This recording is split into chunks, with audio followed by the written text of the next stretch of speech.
Tell us about your feelings. Il va rien se passer ce soir parce que je suis trop. Oh, she wants more wine. We left, and you guys left. are out here on this terrace. You guys we're left. shooting you right now. Then the three of us are out here, and Claire she's kind of mumbling along, and she's talking about how at that point she's not sure who she should marry, Carlos or me, kind of thing.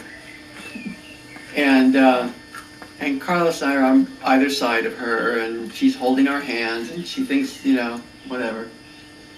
And she's pretty. It's clear she's pretty drunk. So. But what was your expectation, that she was just gonna pass out pretty soon and go to sleep and sleep it off, or did you think she was like stumbling?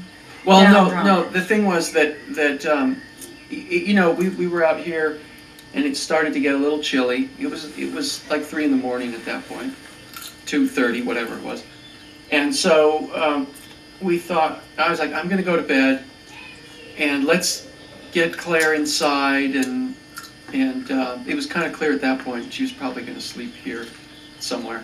Mm-hmm. And what was Carlos's reaction? And with what? With this, at this point, what was he? He was just like, yeah, let's. Did Claire, you need to. Come on, let's. Did you get the vibe that he thought things had crossed a line? No. No. No, because then she tried to get up, and she was having trouble with her balance a bit, and so we each took her by an arm and walked her in and put her on the couch and laid her down on the couch. She was still talking and, seemed conscious, aware of what was going on around her at that point. And so laid her down. She probably had a glass of water or something, and then I said my good nights to her and went upstairs. Where was Carlos? Your house. And where was Carlos? Carlos was there too on the couch. I was sitting there on the couch for a second because Claire's like, "Come here, I want to tell you something." Did you get the impression that they were kind of together, that they were going to? I don't know, because she's just mumbling to my ear like. They didn't seem like they were together. She's mumbling to my ear like, "You don't need a 27-year-old woman." I guess they didn't seem too together. She was as a stuck couple. on that. No. She was totally coming on to you at that point. In her own foggy, totally drunk, stupefied way, yes. Uh-huh. And I was going to bed. I was tired. So then I went up, saying Carlos. I can't remember exactly what he was doing. He was probably like getting a blanket for her or something. So I went upstairs and had just gotten undressed, and I wasn't even in bed yet, and Carlos calls up to me and says, "Hey, Christian," something like, "we got a problem." And so I didn't really know what he meant by that, whether I should get dressed or not. So But did you sense something was wrong? Well, enough that I came over by the stairs. Yeah, enough. I came over by the stairs and said, "What is it?" And I don't remember what he said. Just like, "It's serious. I think she's choking or something." I don't remember. So I put my clothes on and I came down. Just threw some pants on, came downstairs, and there was vomit everywhere on the floor and everywhere, and she was breathing in a. Where was she, like laying over like that? She was laying on her side with her head over the couch, Oh, okay. the long side of the couch. And she was still throwing up by the time you got down here? No, it obviously just happened like a couple minutes earlier, and she's just there, and she's kind of breathing, and you can hear this raspy kind of noise. Uh-huh. And so Carlos says something like, I don't even remember how, but he just said something like, "We need to get an ambulance." And Christian. and I didn't argue with him at all. Did you go to the phone Yeah. immediately? And Christian.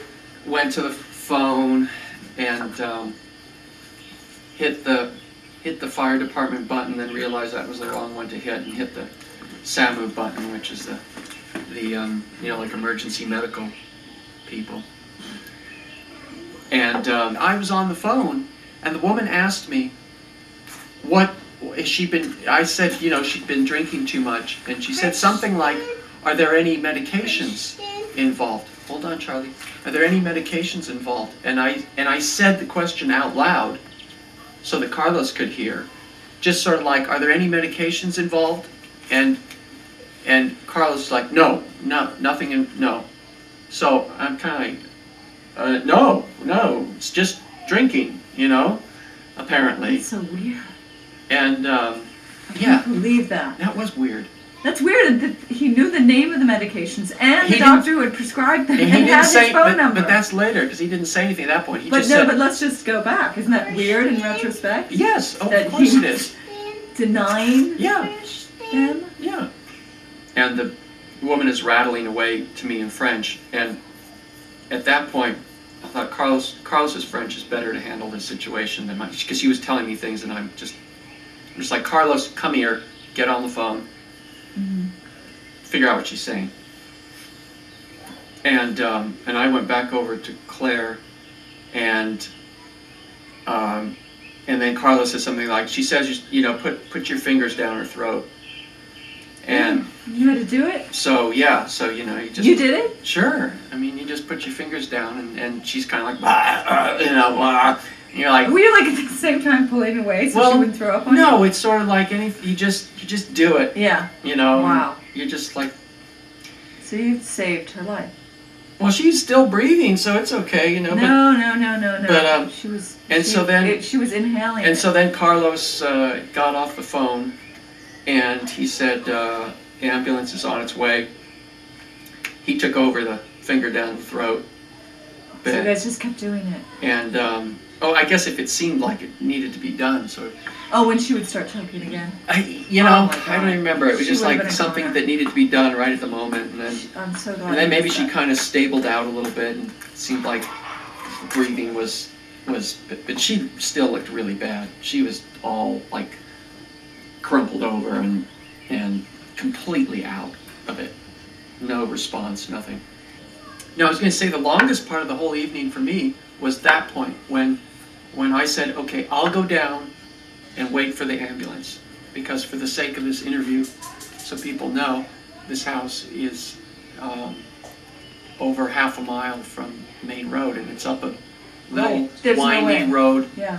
right, with no lights, no So nothing. you had to go down there. So I went down to the entry to the village and waited in my car, and that was, it was at that point, I don't know, 3:30, 4 in the morning, and I drive down there, turn off the car, turn off the lights, roll down my window, and just sit. And then it's just dark and quiet, and I don't know what's going on up at the house, and I don't know where the ambulance is, but I'm just going to sit there and just So you wait. don't know, at that point you don't know if she's alive. I don't know anything. Christian. And what's going through your mind? That's what we need you to tell us. Anything could be going on up at the What- house. yeah. But anyway, Yeah. sitting there in the dark, That how long of a period was that? about 15 minutes, Those 15 minutes, what went through your head?